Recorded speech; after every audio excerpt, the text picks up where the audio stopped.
नमस्कार दोस्तों, स्वागत है आपका हमारे चैनल में। दोस्तों, इस वीडियो के अंदर अभी हम लोगों के साइंस यानी विज्ञान इससे रिलेटेड टॉप 40 क्वेश्चन देखने वाले हैं, जो कि आपके आने वाले एग्जाम से रेलवे, एसएससी और पुलिस एग्जाम के लिए काफ़ी इम्पोर्टेंट है। तो आप इन एक एक क्वेश्चन को रट लीजिए। उससे पहले चैनल पर आया तो चैनल को सब्सक्राइब कर, जो पास वाले घंटे का निशान है उसे भी ऑन कर दें, ठीक है। तो देखिए, यहाँ पर हमारा पहला क्वेश्चन है, निम्नलिखित में से मानव शरीर का वह कौन सा अंग है जो उसमें जल के संतुलन के लिए उत्तरदायी होता है।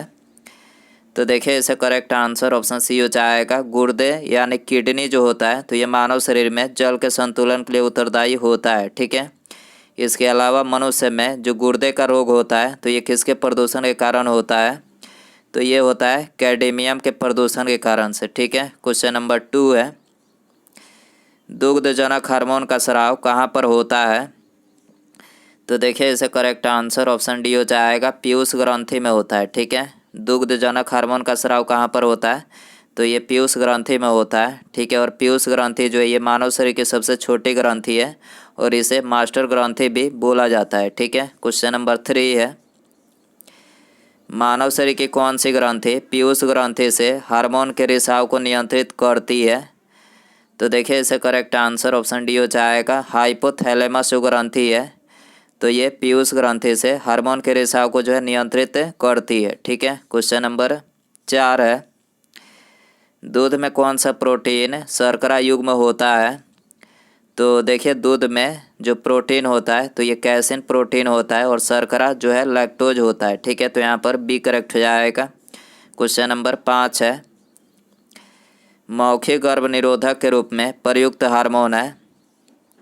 तो देखिए, इसे करेक्ट आंसर ऑप्शन बी हो जाएगा, प्रोजेस्टेरॉन जो है ये मौखिक गर्भ निरोधक के रूप में जो है प्रयुक्त हार्मोन है, ठीक है। इसके अलावा टेस्टोस्टेरोन जो है ये पुरुष सेक्स हार्मोन है, ठीक है। और स्त्रीलिंग सेक्स हार्मोन कौन सा है, तो ये है एस्ट्रोजन, ठीक है। क्वेश्चन नंबर 6 है, मनुष्यों में किसका पता लगाने के लिए अस्थि भवन परीक्षण किया जाता है। तो देखिए, इसे करेक्ट आंसर ऑप्शन बी हो जाएगा, अंतरिम आयु का पता लगाने के लिए जो है ये मनुष्यों में अस्थि भवन परीक्षण जो है किया जाता है, ठीक है। क्वेश्चन नंबर 7 है, निम्नलिखित में से कौन सा विटामिन सामान्यतः मूत्र में मानव द्वारा उत्सर्जित किया जाता है। तो देखिए, इसे करेक्ट आंसर ऑप्शन डी हो जाएगा, ए और बी दोनों, यानी विटामिन बी और सी जो है ये सामान्यतः मूत्र में मानव द्वारा जो है उत्सर्जित किया जाता है, ठीक है। क्वेश्चन नंबर 8 है, एमआरआई का फुल फॉर्म क्या है। तो देखिए, इसे करेक्ट आंसर ऑप्शन बी हो जाएगा, मैग्नेटिक रेजोनेंस इमेजिंग जो है ये एमआरआई का फुल फॉर्म है, ठीक है। क्वेश्चन नंबर 9 है, बच्चों के अंगों की अस्थियां मुड़ जाती है यदि शरीर में डैश विटामिन की कमी हो।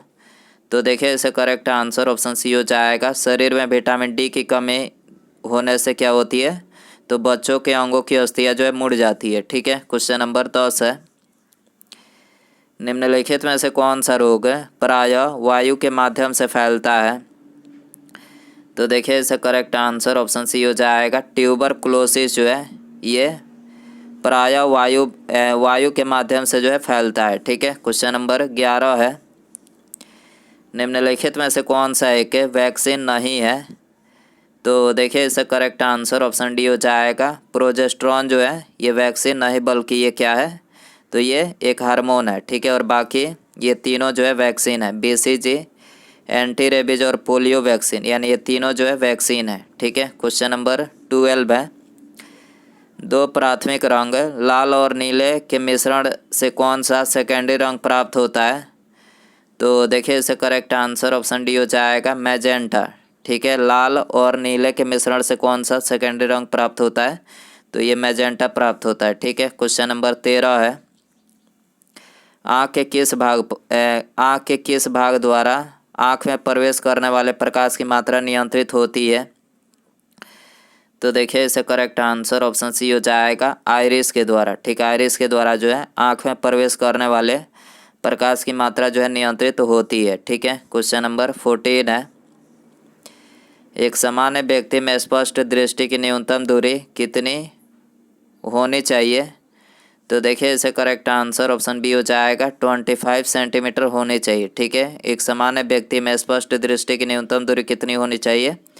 तो ये 25 सेंटीमीटर होनी चाहिए। ठीक है, क्वेश्चन नंबर 15 है, कॉलर ब्लाइंड से पीड़ित व्यक्ति को निम्नलिखित में से कौन सा रंग पहचानने की क्षमता नहीं होती है? तो देखिए इसका करेक्ट आंसर ऑप्शन सी हो जाएगा, लाल और हरा रंग जो है पहचानने की क्षमता नहीं होती है। ठीक है, क्वेश्चन नंबर 16 है, चंद्र ग्रहण के बारे में निम्नलिखित में से कौन सा कथन सत्य है? तो देखिए इसका करेक्ट आंसर ऑप्शन सी हो जाएगा, 1 और 2 दोनों जो है ये कथन सत्य है। चंद्र ग्रहण की स्थिति में चंद्रमा और सूर्य के बीच जो है पृथ्वी होती है। ठीक है, और यह घटना कब होती है? तो पूर्णिमा के दिन होती है। ठीक है, इसके अलावा यदि सूर्य ग्रहण पूछा जाए तो सूर्य ग्रहण जो है सूर्य तथा पृथ्वी के बीच जो है चंद्रमा आ जाती है, तब जो है सूर्य ग्रहण होता है, और यह घटना जो है ये अमावस्या के दिन होती है। ठीक है, क्वेश्चन नंबर 17 है, परिदर्शी यानी पेरिस्कोप में दोनों समतल दर्पण एक दूसरे से कितने डिग्री कोण पर स्थित होता है? तो देखिए इसका करेक्ट आंसर ऑप्शन बी हो जाएगा, 45 डिग्री कोण पर जो है स्थित होता है। ठीक है, इसके अलावा परिदर्शी जो है ये किस सिद्धांत पर कार्य करता है? तो ये परावर्तन के सिद्धांत पर जो है कार्य करता है। ठीक है, क्वेश्चन नंबर 18 है, अवतल लेंस में हमेशा निम्नलिखित में से कौन सा प्रतिबिंब बनता है? तो देखिए अवतल लेंस में हमेशा जो है ये आभासी और सीधा प्रतिबिंब बनता है। ठीक है, तो यहाँ पर बी करेक्ट हो जाएगा। क्वेश्चन नंबर 19 है, अंतदर्शी यानी इंडोस्कोप किस सिद्धांत पर आधारित होता है? तो देखिए इंडोस्कोप जो है ये पूर्ण आंतरिक परिवर्तन के सिद्धांत पर जो है आधारित होता है। ठीक है, डी करेक्ट हो जाएगा। क्वेश्चन नंबर 20 है, निम्नलिखित में से नेत्रों का कौन सा भाग नेत्रों के विशिष्ट रंगों के लिए उत्तरदायी होता है? तो देखिए इसका करेक्ट आंसर ऑप्शन ए हो जाएगा, परितारिका जो है ये नेत्रों के विशिष्ट रंगों के लिए जो है उत्तरदायी होता है। ठीक है, क्वेश्चन नंबर 21 है, शरीर के आंतरिक भागों के निरीक्षण के लिए प्रयुक्त यंत्र कौन सा है? तो देखिए जो प्रयुक्त यंत्र है वो है एंडोस्कोप। ठीक है, शरीर के आंतरिक भागों के निरीक्षण के लिए प्रयुक्त यंत्र कौन सा है? तो यह है एंडोस्कोप। ठीक है, क्वेश्चन नंबर 22 है, प्रकाश तंतु यानी ऑप्टिकल फाइबर का उपयोग किस में किया जाता है? तो देखिए ऑप्टिकल फाइबर का जो उपयोग किया जाता है तो इनमें सभी में किया जाता है, यानी शरीर के अंदर लेज़र किरण को भेजने में किया जाता है, प्रकाश संकेतों के दूर संचार में, और मनुष्य के शरीर के आंतरिक भागों के परिरक्षण में किया जाता है। ठीक है, क्वेश्चन नंबर 23 है, दो समतल दर्पण की सहायता से किसी वस्तु के 3 प्रतिबिंब प्राप्त करने के लिए दर्पण के बीच कितना कोण होना चाहिए? दो समतल दर्पण की सहायता से किसी वस्तु के 3 प्रतिबिंब प्राप्त करने के लिए दर्पण के बीच कितना कोण होना चाहिए? तो दर्पण के बीच जो है ये 90 डिग्री का कोण होना चाहिए। ठीक है, बी करेक्ट हो जाएगा। क्वेश्चन नंबर 24 है, यदि प्रकाश यदि किसी प्रिज्म से होकर गुजरता है तो कौन सा रंग सबसे अधिक विक्षेपित यानी मुड़ता है? तो देखिए इसका करेक्ट आंसर ऑप्शन ए हो जाएगा, बैगनी। ठीक है, प्रकाश यदि किसी प्रिज्म से होकर गुजरता है तो कौन सा रंग जो है सबसे अधिक विक्षेपित होता है? तो बैगनी रंग होता है। ठीक है, क्वेश्चन नंबर 25 है, निकट दृष्टि दोष के संदर्भ में निम्नलिखित कथनों पर विचार कीजिए और कौन सा कथन सत्य है?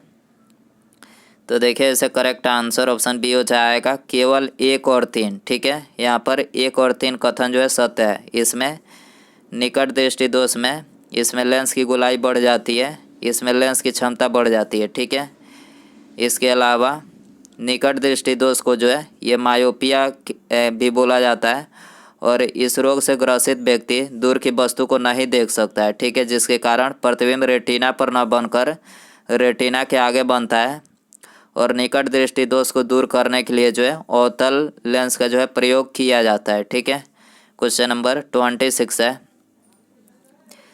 निम्नलिखित में से कौन है द्वितीय रंग यानी सेकेंडरी कलर्स है?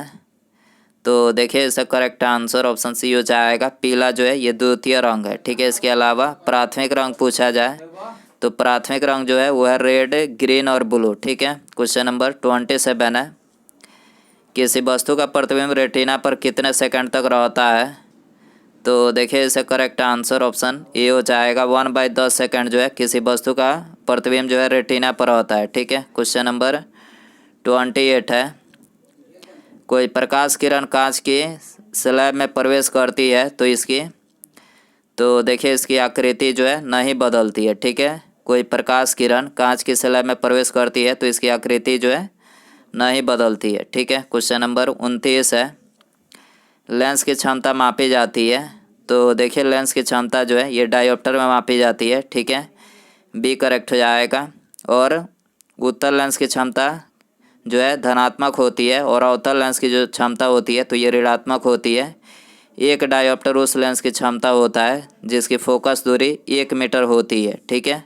क्वेश्चन नंबर 30 है, इंद्रधनुष किस कारण से बनता है? तो देखिए इंद्रधनुष जो है ये ए और बी दोनों यानी अपवर्तन और परावर्तन दोनों के कारण से बनता है, ठीक है। तो यहाँ पर सी करेक्ट हो जाएगा। क्वेश्चन नंबर 31 है, सूर्यास्त तथा सूर्योदय के समय सूर्य के लाल रंग का प्रतीत होना कारण है? तो देखिए ये प्रकाश के प्रकीर्णन के कारण दिखाई देता है, ठीक है। सूर्योदय या फिर सूर्यास्त के समय सूर्य का लाल रंग का होना प्रतीत होता है तो ये प्रकाश के प्रकीर्णन के कारण, ठीक है। क्वेश्चन नंबर 32 है, इंद्रधनुष के बीच में निम्नलिखित में से कौन सा रंग होता है? तो देखिए इंद्रधनुष के बीच में ये हरा रंग होता है, ठीक है। यहाँ पर बी करेक्ट हो जाएगा। क्वेश्चन नंबर 33 है, सरल सूक्ष्मदर्शी में निम्नलिखित में से किस प्रकार का लेंस का प्रयोग किया जाता है?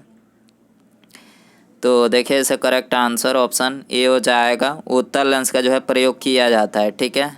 क्वेश्चन नंबर 34 है, मनुष्य के आँखों की किस दृष्टि दोष में द्विफोकली लेंस यानी बायोफोकल लेंस का उपयोग किया जाता है? तो देखिए इसे करेक्ट आंसर ऑप्शन सी हो जाएगा, जरा दृष्टि दोष में, ठीक है। बायोफोकल लेंस का उपयोग किस में किया जाता है? तो जरा दृष्टि दोष में किया जाता है, ठीक है। क्वेश्चन नंबर 36 है, जब प्रकाश के लाल, हरा और नीला रंग का समान अनुपात में मिलाया जाता है तो निम्नलिखित में से परिणामी रंग कौन सा होगा? तो देखिए जो परिणामी रंग होगा वो होगा सफ़ेद रंग, ठीक है। लाल, हरा और नीला रंग को समान अनुपात में मिलाने से कौन सा रंग प्राप्त होता है? तो ये सफ़ेद रंग प्राप्त होता है, ठीक है। क्वेश्चन नंबर 37 है, पानी में हवा का बुलबुला वैसे ही कार्य करेगा जैसा करता है? तो देखिए इसका करेक्ट आंसर ऑप्शन बी हो जाएगा, अवतल लेंस की तरह, ठीक है। पानी में जो हवा का बुलबुला होता है तो ये अवतल लेंस की तरह कार्य करता है, ठीक है। क्वेश्चन नंबर 38 है, उत्तल या अवतल दर्पण के मध्य बिंदु कहलाती है? तो देखिए ये क्या कहलाती है? ध्रुव कहलाती है, ठीक है। उत्तल या अवतल दर्पण के मध्य बिंदु क्या कहलाती है? तो ये ध्रुव कहलाती है, ठीक है। क्वेश्चन नंबर 39 है, निम्नलिखित में से कौन सा मिलान गलत है? तो देखिए यहाँ पर ऑप्शन बी करेक्ट हो जाएगा। यहाँ पर दूसरा जो मिलान है ये गलत है। तारों का टिमटिमाना जो है ये पूर्ण आंतरिक परावर्तन नहीं है, ये अपवर्तन यानी रिफ्लेक्शन के कारण जो है तारे टिमटिमाते हैं। इसके अलावा बाकी ये तीनों ऑप्शन जो है करेक्ट हैं। हीरा का चमकना पूर्ण आंतरिक परिवर्तन के कारण होता है, ठीक है। आकाश और समुद्र का जो नीला रंग होता है तो ये प्रकीर्णन के कारण होता है। और साबुल का बुलबुला का रंग बिरंग दिखाई देना तो ये व्यक्तिकरण के कारण, ठीक है। उसके बाद यहाँ पर हमारा अगला क्वेश्चन है, निम्नलिखित में से कौन सा प्रोटीन बाल में पाया जाता है? ऑप्शन है आपके पास हिस्टोन, केराटिन या फिर इलास्टिन, एक्टिन। सही आंसर कमेंट बॉक्स में ज़रूर बताएं। वीडियो पसंद आए तो वीडियो को लाइक करें, चैनल पर आए तो चैनल को सब्सक्राइब और पास में जो घंटे का निशान है उसे ज़रूर ऑन कर दें, ठीक है। मिलते हैं अगले वीडियो में। Thanks for watching.